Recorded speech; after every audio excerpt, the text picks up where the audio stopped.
Welcome to the SRS Podcast. I'm your host, Aaron J. Babyar, and I'm the Director of Support Raising Solutions. Whether you are a new ministry worker or a veteran looking to increase your competence and confidence, Support Raising Solutions seeks to bless you in your quest to be a spiritually healthy, vision-driven, and fully funded Great Commission worker. My guest today, once again, is Callie Buchholtz. Callie has been a guest on other podcasts before and is a good thinker and a good trainer and when it comes to support raising and helping others. So, Callie, my friend, it's good to have you back on with us again today. Glad to be back.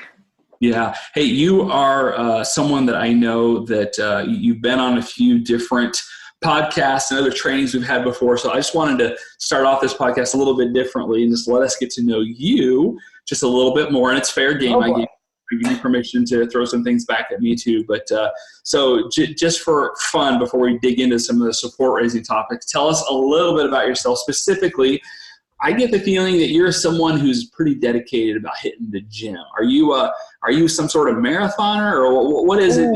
No, but it runs in my family. My dad was a marathoner.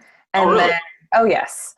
So he ran marathons up until, then he decided, in his retirement, he should downgrade and just do triathlons. So that's what he does now. Okay. So do you also? My brothers both were pretty competitive runners, not professionally, but would set records back in their school days.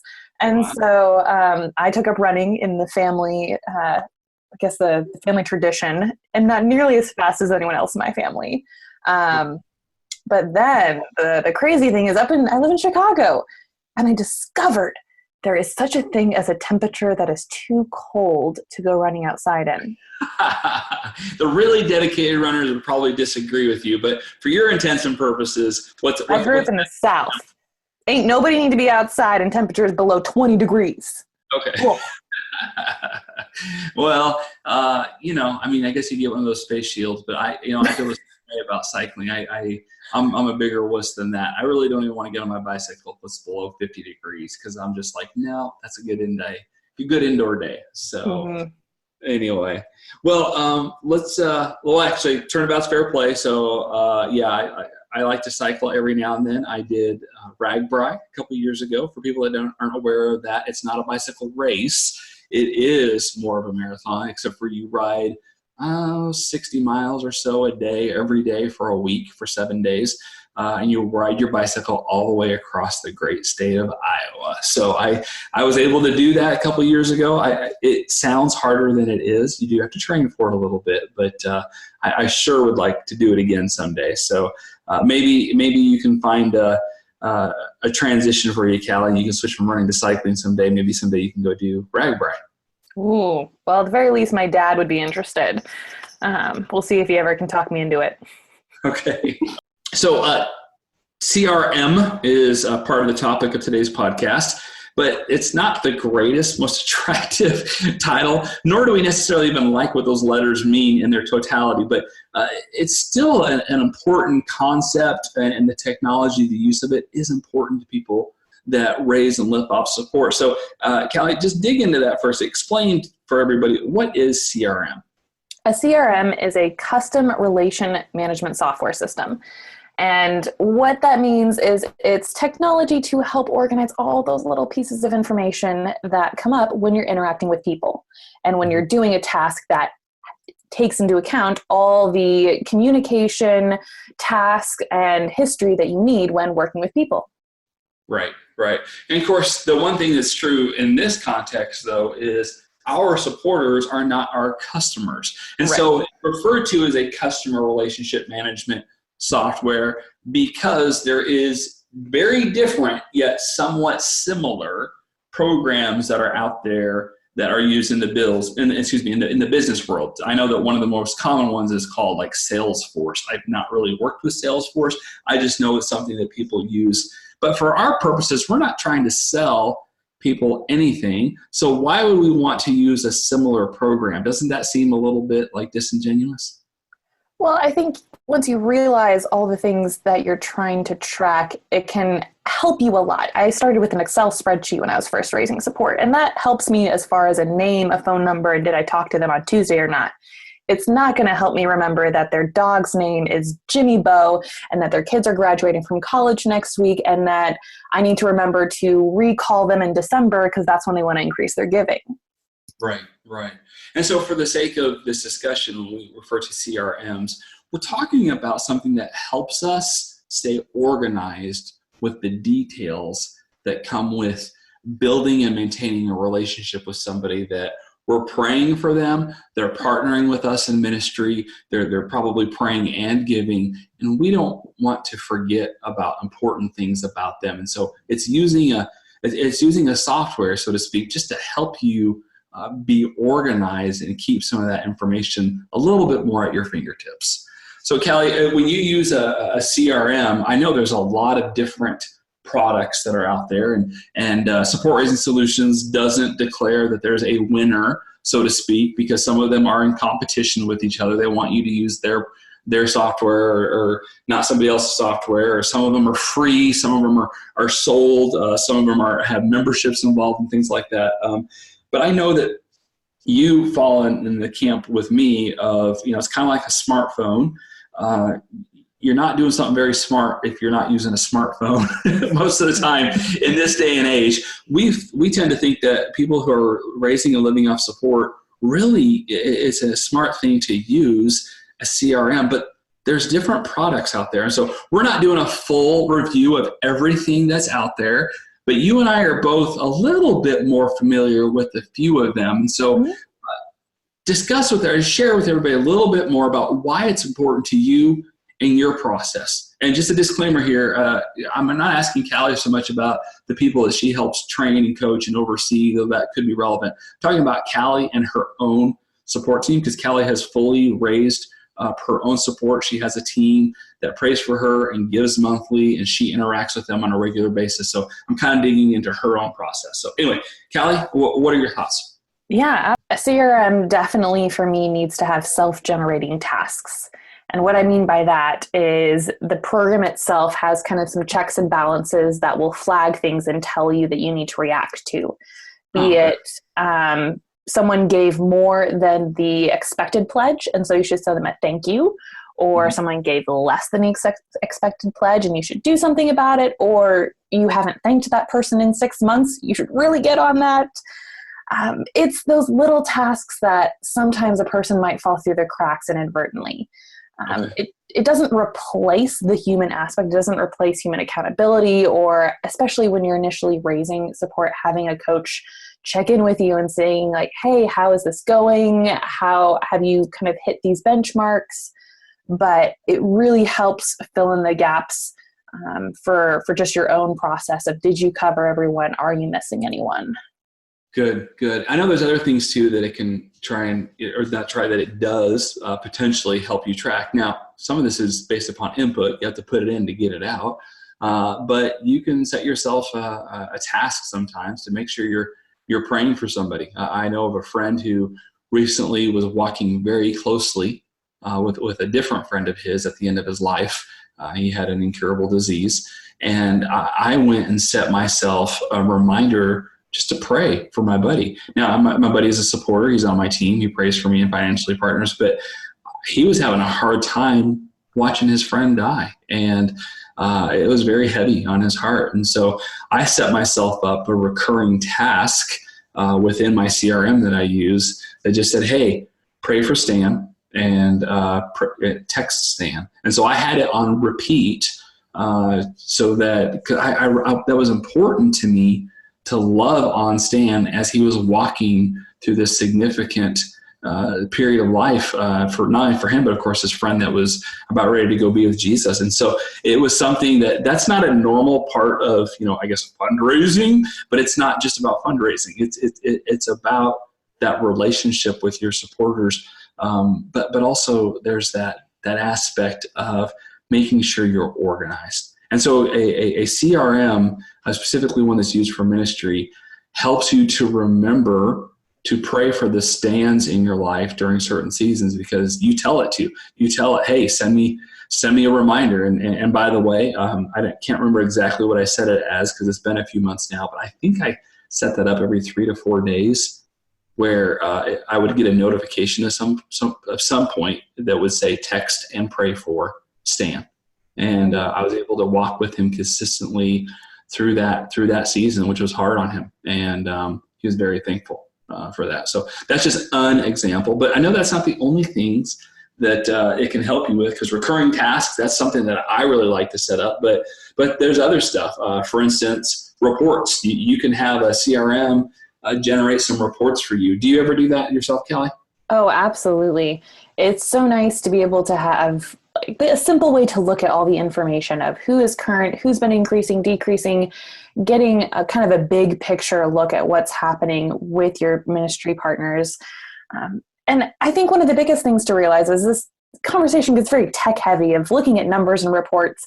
The whole point of a CRM is so that you are then free from having to do all that stuff yourself, so that you can invest more in relationship. Right. And right. That's really important. Of the strength of using a software is not that you can spend more time with the details. It's you don't have to worry about remembering the details. So you can just talk to people. You can just love on people. You can pray for people and dive more into the relationship aspect of things. Just a brief sidebar here to our listeners. Perhaps you've wanted to recruit someone to your staff team, but aren't sure how to broach the topic of support raising without either scaring them away or shoving a full copy of the God-ass book into their hands. So wouldn't you like an 8-page booklet that might calm their fears and quickly unpack the basic how-tos from a practical and biblical perspective? We actually have a booklet like that. It's called The 5 Keys to Support Raising, and you can get these booklets in English or in Spanish at cmmpress.org. You'll receive an additional 10% discount if you use the code SRS Podcast. There's still a handful of other things, and we can't do a full kind of cross-section of everything that a CRM could potentially help you track. But just know that there's a bunch, and an example is you can track where your contacts all live by looking at a map. I happen to use a CRM that if I have everybody's address in, it'll show it on a global map or even a country map or a state map. You can zoom in and out. That will show where those people are physically located. So there's other types of reports and things, and that you can get into the finances, like who gave, how they give, when they give, what they give. I mean, there's a lot of different things that are more kind of the number side of things. So it's not strictly relationships. But it does a number of these things. And that's part of why we think it's just a wise and really intelligent thing to do, is to regularly interact with the CRM. Now, I know that you've interacted with some different CRMs, and I certainly have one I can share with, but let's start with you. Tell us about one of the CRMs that you've had an opportunity to interact with. Sure. One of the first ones I started using, really, it was my parents that introduced it to me, is TNT. One of the first programs out there, if not the first, for missionaries. It is fantastic, and one of the reasons I really loved it starting out was because all the information you needed was right there, which can be overwhelming, but I love to be able to just sit and stare at something long enough and find the piece of information I want. Mm-hmm. I will say that means it's very, very different from app-based programs or something that is a little bit newer that has an interface more similar to what you might expect with technology in this day and age. Mm-hmm. So at the end of the day, find a CRM that works easily for you. If you like being able to stare at a screen and find the information you want, fantastic. If it's going to overwhelm you, just go to a different one. Yeah. And again, we don't declare that there's one that's better than the other. I personally struggled interacting with TNT. I didn't find it very user-friendly for me. And yeah, I know other people are like, oh, it's the greatest. It's got so many layers and density of different things you can do. And I'm like, you're smarter than me. I don't know how to do all of that. But I have had a really good experience with one called Karani. And we mentioned some of these in a different episode, but the reason I like Karani is even though there is a charge for it, which we can say that about TNT. TNT is free. Karani, there is a charge for it, and yet I have been very excited about the level of customer service when I have had needs or I needed something changed or I got stuck. They have a chat module that they're pretty good about getting back to you pretty quick and fixing things. Or even in at least one case, I added, I didn't add, I requested the addition of a different attribute that their software didn't have, and they developed it. They added it in, and it's cloud-based, so it wouldn't work for you. At least, well, I shouldn't say that. Maybe there's a way. I don't know what it is. I don't think Karani would work for you, Karani, if you were in the bush somewhere where you never had internet connection. I think TNT would probably still work for you. I don't know if Karani would or if there's a way to save it. Again, a lot of this, you have to come back to your own things. But my biggest thing, the reason that really helps me say, all right, this is the one for me, I'm not saying it's for everybody, but the one for me was the level of customer service and that they always handle things and they're always improving their product. That was significant, but also the notification thing. Do you have notifications for your tasks in what you're using right now, by the way? I do, yeah. And so that is true in TNT and the other program I use as well, which I'll talk about in a second. Okay. But yeah, that's big to me, and I had mentioned that in something earlier, but I will set up recurring tasks, or I'll set up one-time tasks for a date, and I just know it's a part of my normal day. Every day when I wake up about 6 a.m., I'll get an email that gives me a handful of tasks that at a minimum I need to accomplish that day as it relates to my support raising or my relationships with people who are my supporters, even once I'm fully funded. And that's a different topic we need to get into in just a minute as far as when to sign up for something like this. But that's part of the reasons that in the user interface that I have been more than happy to pay a fee for Karani, and it's really helped me in my support raising relationship management, if you will. But again, there are others, and we're not going to do a full comprehensive review of all of them. But I know that you've used MPDX, and I hear about a lot of people that have had some good experiences with it. So tell us a little bit about that. Yeah, I kind of actually used two because our organization started really encouraging MPDX because it was wanting to streamline our staff so we could kind of help them a little bit more instead of having 5 million different types of CRMs. And so that's where I kind of have a foot in two different programs. MPDX is definitely much more of a cleaner interface. It is cloud-based. One of the things I really love about it is it sends you emails with the automated tasks. So if someone gives and it's larger or smaller than the pledge amount, you get an email saying, oh, hey, this just happened. So that's really nice because you don't even have to open the program to access that information. Mm-hmm. I will say it's the way that it organizes itself is just not intuitive to me. I think it's more intuitive the more technology you use. So that is where I still keep one foot firmly in TNT just because the way it works very similarly to how I like to organize information. And so that makes it easier for me. So you're basically half millennial and half baby boomer in your approach to software. Yes, I am. Unfortunately, it's not very helpful. Well, we know that CRMs can be helpful for a number of different things.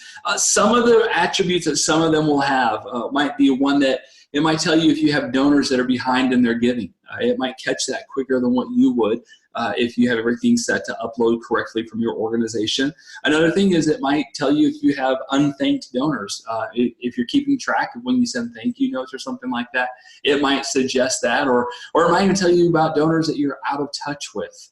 For whatever reason, and so it's just good to have an idea of what information you're putting in and how often you're keeping up with that, and just to make sure that everything is on the up and up in that way. So those are just a few of the programs that we know are out there. Again, this isn't a comprehensive list, and yet we know that it's hard for people to see this as a part of their ministry, not a distraction from it.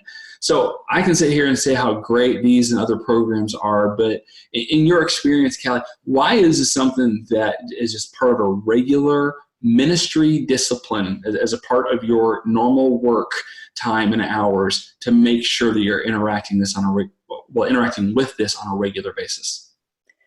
Well, I think one of the big things using a CRM pushes you to is to fill in kind of the areas you're weak in when it comes to connecting with your ministry partners and keeping up with them. You might be great at writing newsletters and you're just not inclined. It's not the way you think. You're going to fall back when it comes to tracking with them and their giving.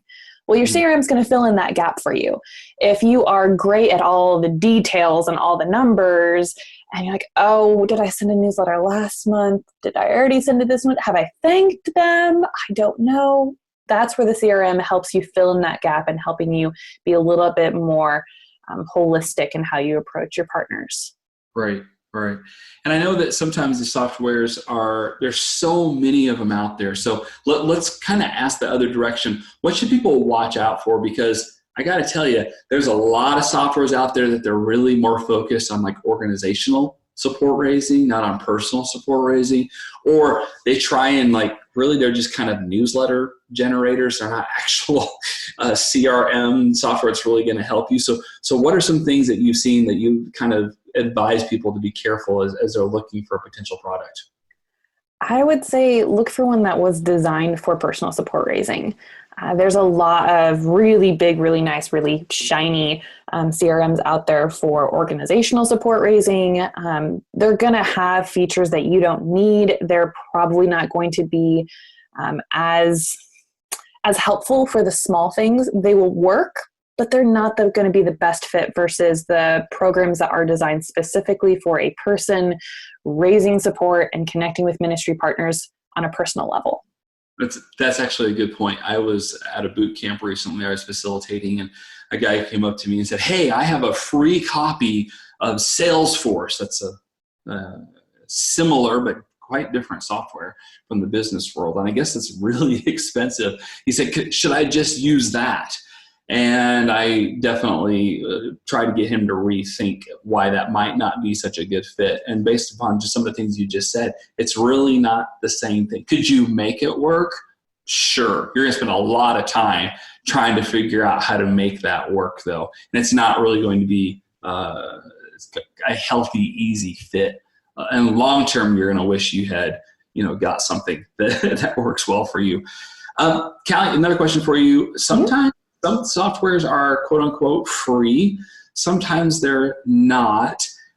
Being vision driven, not just budget driven, we try and encourage people to not just start with the financial aspect as to why they would or wouldn't pay for something. You're using MPDX and TNT. Those are both free. I'm using Karani. I pay for it. I'm not saying what you're doing is wrong. I'm not saying what I'm doing is right, but we came to it from different conclusions. What's an important thing to keep in mind as people are weighing through more than just, hey, is there a cost to this? Well, I think a big part is knowing what would be most helpful for yourself. I know a lot with the programs that you pay for service, you get people from the CRM platform who will reach out to you, who will touch base with you. You get some more personalization features. And that might really make a difference in your own motivation, your own accountability, and that might make it or break it for you when it comes to, are you doing a good job in connecting with your ministry partners? Versus if you like to just run with what you've got, make it work, you like owning all the details yourself, you don't need someone weighing in and reminding you for things. Maybe it is something you would prefer, something that is more self-managed, which is more of the free programs. Okay, good. Well, by no means is this an exhaustive review of all things out there, but we do want people really thinking about and using a CRM. And I think an important thing to recall or to remember is, let's not wait until later. One of the things that I hear sometimes from people that go through boot camp is, well, once I'm fully funded, I won't need to use this CRM anymore. Why is that pretty far from the truth? That is when you start using CRM more than anything else. Mm-hmm. I'm looking at reaching out to my ministry partners at the end of the year, and I could go through and person by person figure out what letter I'm sending them, because I like to personalize a lot of them. So the people that pray for me get one letter, the people that give a certain amount get another letter, people that will receive some communication from our donor services team get a different letter. That gets very complicated until it just takes a couple clicks and TNT has that all divided out for me and I just hit print. That is fantastic. That is saving me time, effort, and a whole lot of headache. And it's a lot easier than having on a bunch of sticky notes that are all over the And then one becomes unsticky and it falls on the floor and then you vacuum it. And Yeah. there goes Sue and Larry Smith's ladder. Man, oof. Yeah. Well, listen, we are thankful for the people that serve the kingdom by building up these softwares, because I'm not that tech-minded and I could not figure out a lot of this stuff if I hadn't had somebody help me early on.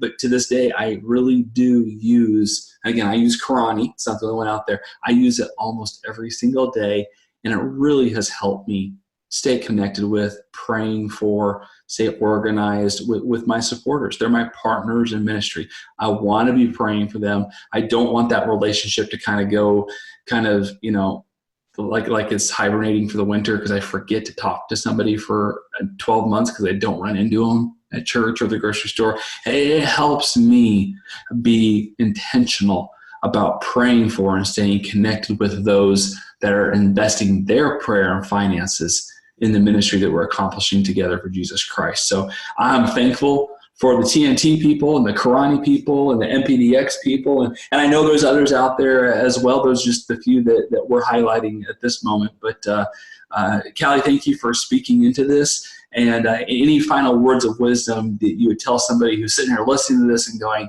I'm just going to use an Excel document? Don't. Please don't. Find a program that works for you. At the end of the day, TeachBeyond, we have most of our staff using MPDX, but what I'm always telling my staff, it doesn't matter if it's a different program. Use something to help you. I want to say I read a statistic that a good CRM will save you close to a day of work a month. Wow. When it comes to all the data that you're tracking, all the people you're tracking. That's significant. Absolutely. It really is. Well, Callie, thank you again for being a guest on our podcast. I look forward to having you join us again in the future. Absolutely. Thanks for having me. Thanks for joining us for this episode. We would love to hear your ideas for future content. Please visit supportraisengsolutions.org/feedback to share your thoughts and questions. Also, wherever you download your podcast from, be sure to subscribe for future episodes and come back each week to gain more insight into the process of building and maintaining your personal support team.